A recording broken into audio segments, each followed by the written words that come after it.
Two-factor authentication, not working on DiversyFund App Fix. If your two-factor authentication isn't working on the DiversyFund app, it can be frustrating, but don't worry, you can usually fix it in just a few minutes. Most people assume the issue is on DiversyFund's side, but 9 times out of 10 it's something simple like a device sync or outdated app.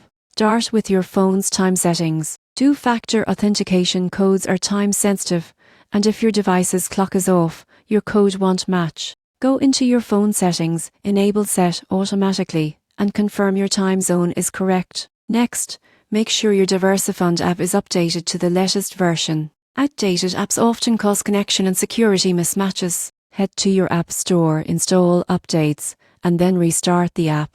If you're using an authenticator app like Google Authenticator or Authy, open it and look for the Sync Time for Codes feature.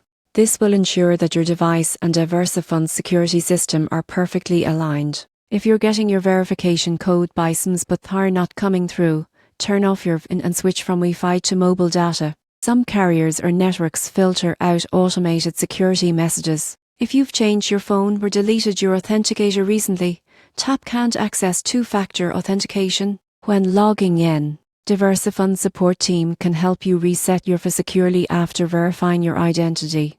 If none of these steps work, uninstall and reinstall the app. This clears out any cache issues that could be blocking the authentication process. Once your time, app, and connection are all synced, your two-factor authentication should start working again. And remember, this extra step isn't just an annoyance. It's your best defense against unauthorized access, keeping your investment portfolio safe and your personal data secure.